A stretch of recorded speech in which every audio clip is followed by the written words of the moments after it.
ఇక ఒక్కటి ప్రూవ్ చేస్తే I will be the happiest person. అందుకే నేను చెప్తా, నా దగ్గరకు వచ్చినాడు 8/1/2025 నాడు నా దగ్గరకు వచ్చిండు. వస్తే ఒకే మాట చెప్పిన, వీడియో ఉంది నా దగ్గర కాబట్టి నేను అందరూ సప్లై చేస్తాను. నేను ఇక్కడ కూర్చున్నా, అక్కడికి 60-70 మంది కలిసి మా ఇంటి ముందుకు వచ్చిండు. వస్తే what I told was, you don't know what is Nalla Malla Reddy. If I committed any mistake I will leave Divyanagar. మీరు వీళ్ళు తీసుకొచ్చారు కదా, వీళ్ళందరూ తప్పని తేలితే ముక్కు రాయిస్తామని అడిగారు. మొదటి మాట. రెండో మాట, మీకు ఆల్రెడీ 37 అంటే 1 month అబో అయింది, మీకు నేను మొత్తం డాక్యుమెంట్ ఎవిడెన్స్ తోటి నాకు ఇచ్చిన 2 నోటీసులకి జవాబు రాసి నేను అంటే నేను చూడలేదన్నాడు అని ఆ పక్క ఆయన చెప్పింది. ఏంటంటే అది నాకు పెట్టండి అన్నాడు. అది జరిగిపోయింది. తర్వాత ఏమైంది, మాకు డౌట్ వచ్చి హైకోర్టుకు ఒక ఆర్డర్ తీసుకొచ్చాను. ఆ నోటీసును డిస్మిస్ చేసింది హైకోర్టు, సెటిసైడ్ చేసి ఆర్డర్ ఇచ్చి ఫ్రెష్ ఎంక్వైరీ ఉన్నది. ఫ్రెష్ ఎంక్వైరీకి 20వ తారీఖు నాడు నోటీస్ ఇచ్చిండు. 23వ తారీఖు నాడు పర్సనల్ హియరింగ్ అని పెట్టిండు. హైడ్రా ఆఫీసులో పర్సనల్ హియరింగ్ 2 o'clock అన్నారు. అది 4 o'clock 3:30 స్టార్ట్ అయింది. నేను ఇంత పెద్ద కట్ట డాక్యుమెంట్స్ అక్కడ తీసుకుపోయి ఇచ్చి అగ్నాలజ్మెంట్ తీసుకొని పోయి కూర్చున్నాను.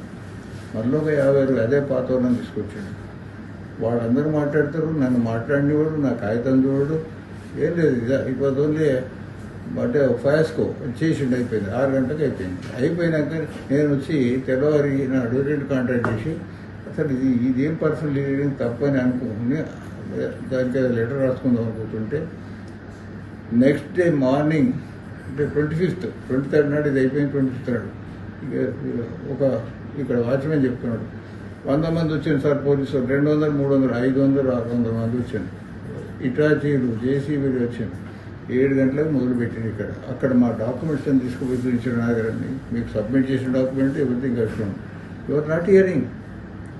ప్లస్ ఫటాఫట్ పొడగొడుతూనే ఉన్నాడు. ఎక్కడికక్కడ ధ్వంసం చేశాను. పోనీ చేసిన ఇక్కడ నా నోటీస్ ఇచ్చినాం, నీ తప్పు నా తప్పు తర్వాత తెచ్చుకుందాం. కానీ అదే ఇటాచీలు పట్టుకొని ఇక్కడ ఒక వాట్సాప్ గ్రూప్ పెట్టించాను. ఆ వాట్సాప్ గ్రూపు నాకు వ్యతిరేకమైంది. వాళ్ళని కూర్చోబెట్టుకొని ఇటాచీలు తీసుకుపోయి ఇక్కడ నాకు 10 ఎకరాల భూమి చుట్టూ ఫెన్సింగ్ చేసుకుంటే గోడ కట్టుకుంటే గోడ మొత్తం గొడవ.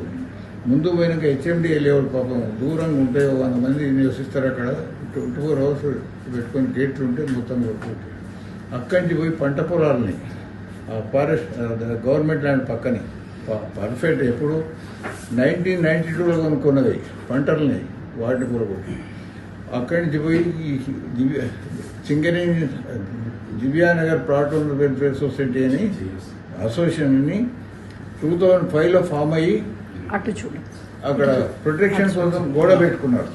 ఆ గోడ పెట్టుకుంటే ఆ గోడని ఏం చేసాడు, మొత్తం ఎక్కడిక్కడ ధ్వంసం చేశాడు. ఆ గోడ నల్లమల్లారెడ్డి 4 కిలోమీటర్ల గోడ పెట్టాడు. ఇది ల్యాండ్ మాఫియా ఇట్లాంటి స్టేట్మెంట్ తోటి తెల్లారి స్టేట్మెంట్ వచ్చింది. ఆ గోడ నేను కట్టింది కాదు, ఐ వాజ్ ఓన్లీ కాంట్రాక్టర్ దగ్గర వాళ్లకు. అది పెద్ద గోడ, చాలా పెద్దది, మొత్తం రక్షణ లేకుండా చేసింది. ఇది చేసిండి అయిపోయింది కదా. రోడ్డు అవతలి పోయి 1998 అప్లై చేసి 19 జీవో తెచ్చుకుంటే ఈ రాజకీయ నాయకులు ఏంటంటే దాన్ని లేఅవుట్ రాకుండా చేస్తారు. 26 సంవత్సరాలు అంటే 29/10/2024 నాడు ఆ లేఅవుట్ తీసుకొచ్చాము. సార్ కోర్టు ధిక్కరణ పాల్పడిన అది తీసుకొచ్చాము. అయితే వీటిలో లేవిటీ అంటే అది కూడా చెప్తాను. ఇక్కడ ఏం చేసిండు, నాది ఆర్డర్ ఇచ్చిన తర్వాత తప్పు ఇది డిమాలిషన్ చేసిండు. అక్కడ పోయి ఆ గేట్ల దగ్గర కూడా నోటీస్ ఇచ్చినాక మీరు జవాబు చెప్పినాక అది డిమాలిషన్ చేసిండు. అయిపోయింది, స్టేటస్ కో అంటున్నారు. ఇక్కడ ఈ సింగరేనియన్స్ అదే మన దివ్యానగర్ ప్లాట్ వెల్ఫేర్ కట్టుకున్న గోడ ఉంది కదా, దాని మీద 2 ఇంజంక్షన్ ఆర్డర్స్ ఉన్నాయి. అది కూడా కొట్టాడు. తర్వాత ఏం చేసిండు, ఇప్పుడు అటువైపు పోయి అక్కడ ఇంజంక్షన్ అది కూడా కొట్టిండు. ఇట్లా మొత్తం 8 పనులు చేసాడు against orders of the court. Court అంటే అంత చులకనైతే ఎట్లా? ఇప్పుడు సాధారణ పౌరుడు ఎక్కడికి పోవాలే కోర్టుకు పోతాడు. కోర్టుకు పోయి నాకు అన్యాయం జరుగుతుంటారంటే పోనీ అది ఫైనలైజ్ అయిపోయి తప్పని తేలిన తర్వాత నువ్వు కూడగొట్టు objecting and the last person to support my self.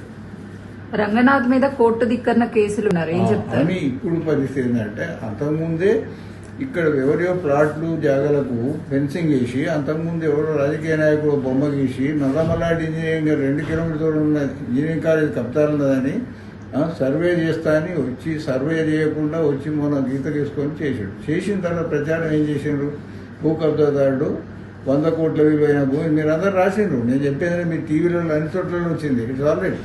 ఎందుకంటే ఎప్పుడు కూడా మబ్బు ఎప్పటికి ఉండదు, వెలుతురు వస్తూనే ఉంటుంది, ఆ మబ్బు తేలిపోతుంది.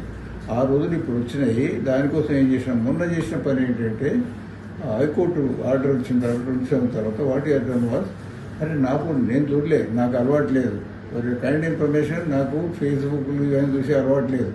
ఎవరో నాకు పంపిస్తే నేను చెక్ చేస్తే అరే వాటిది. అప్పుడు ఆ భూ కబ్జాదారు ఈ పేరు పెట్టి ఆయన ఒక ఆయన ఫోన్ చేసి సార్ మీ ఫోటో కూడా సార్.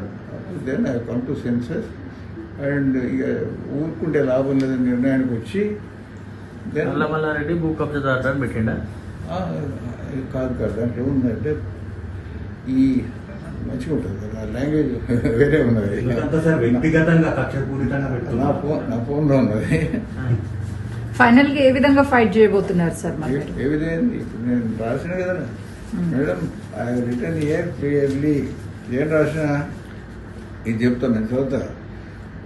ఒకటేమో రిపిషన్స్ రాసిన, 2 కాంట్రిబ్యూట్ రాసిన. తర్వాత ఏం చేసిన, పై వాస్తవాలన్నీ హైడ్రా కమిషన్ రంగనాథ్ గారు సావధానంగా అవలోకనం చేసుకుని ప్రశాంతంగా ఉన్న దివ్యానగర్లో కల్లోలం సృష్టించి నా క్లయింట్ నల్లమల్లారెడ్డి గారిని భూ కబ్జా చేస్తూ ఇన్స్టాగ్రామ్లో ఫోటో పెట్టి సోషల్ మీడియాలో దుష్ప్రచారం చేస్తున్నందుకు తర్వాత పశ్చాత్తపడి తప్పుడు ఆరోపణలతో వ్యక్తిత్వంపై బురదల్లడం ఇకనైనా మానుకొని హైడ్రా కమిషన్ కాదు సోషల్ మీడియా పోస్టులు వెంటనే తొలగించి బేషరతుగా పత్రికా ముఖంగా క్షమాపణ డిమాండ్ చేస్తూ లేనితో నల్లమల్లారెడ్డి గారి పరువుకు భంగం కలిగిస్తున్నందుకు అంతకుముందు చేసినది ఏడాది కింద నుంచి. దిస్ వాజ్ ఆల్మోస్ట్ 20 months అయింది. ఎప్పుడు 24th December నుంచి స్టార్ట్ అయింది. ఇది అయిన తర్వాత కలిగిస్తాను చట్టబద్ధమైన చర్య తీసుకోవాలని బహిరంగ ప్రకటన తెలియజేయాలి.